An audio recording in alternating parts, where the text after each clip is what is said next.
chaque phase. Tu sais, les gens confondent toujours naturel et négligé. Être naturel, c'est pas se lever sans discipline. C'est choisir la simplicité après l'effort. Une belle femme naturelle, c'est une femme qui se respecte au point que son corps reflète son hygiène de vie. C'est pas juste de la chance, c'est de la rigueur. Darius. Exact. Le problème aujourd'hui, c'est que beaucoup de femmes se disent naturelles juste parce qu'elles ont la flemme. Mais la vraie beauté naturelle, c'est de la stratégie. C'est du contrôle. C'est comme une voiture de luxe sans autocollant. Sobre, lisse, parfaite dans le détail. Ce n'est pas un hasard. C'est une construction silencieuse. Le souci, elles veulent attirer sans construire. Séduire sans comprendre les codes.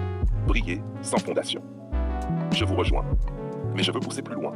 La femme naturelle, c'est pas seulement une question d'esthétique. C'est une philosophie. C'est une femme qui refuse le masque. Elle se connaît. Elle connaît son corps, ses émotions, ses silences. Elle n'a pas besoin d'imiter, parce qu'elle est déjà alignée. C'est pour ça qu'elle déstabilise, parce qu'elle n'a rien à prouver. Et dans un monde d'illusions, la vérité dérange. Ouais, mais sois honnête. Combien de femmes ont vraiment le courage de se montrer sans filtre, sans artifice? Elles sont devenues dépendantes des écrans, des regards, des validations. Elles ne cherchent plus à être belles, elles cherchent à être approuvées. C'est justement pour ça qu'une femme naturelle aujourd'hui, c'est un luxe. Parce qu'elle ne cherche pas à plaire, elle existe. Et quand elle sort de la douche, sans rien, sans phare, tu comprends que la beauté, ce n'est pas le maquillage, c'est la sérénité. Elle a un parfum de paix, et c'est ça qui attire les vrais hommes. Marcus, je suis d'accord, mais attention, être naturel, ce n'est pas abandonner l'effort. Certaines se cachent derrière le mot naturel pour justifier le désordre, la paresse ou la négligence. Non. La vraie naturelle, c'est celle qui a fait le choix du soin, pas celui du laisser-aller. Elle mange bien, elle dort bien, elle a cette lumière de femme disciplinée, oui. Et cette lumière, c'est ça que j'appelle la classe silencieuse. Pas besoin d'artifice ni de robe criarde. Elle attire parce qu'elle dégage quelque chose de propre, de stable. Tu sens que tout en elle est aligné. Son allure, sa respiration, sa voix. Et quand elle passe, tout ralentit autour. C'est ça, la vraie puissance.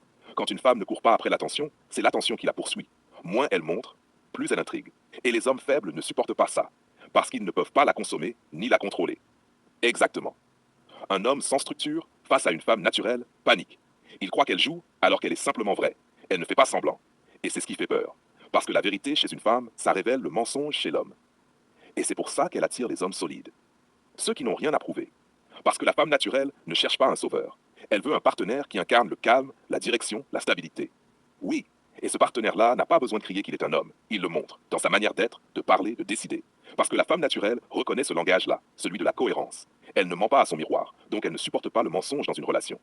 C'est clair. Quand tu rencontres une femme qui n'a pas besoin de toi mais qui te choisit, tu comprends ce qu'est le respect.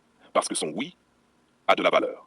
En vérité, la beauté naturelle, ce n'est pas une apparence, c'est une discipline intérieure. C'est une vérité qu'on voit sur le visage, dans la démarche, dans le regard. Et dis-leur avec ce genre de femme, ce n'est pas une aventure, c'est un examen de vérité. Clôture, open quote, la femme naturelle ne charme pas, elle révèle. Et quand elle te révèle, tu comprends enfin si tu es un homme ou juste un rôle.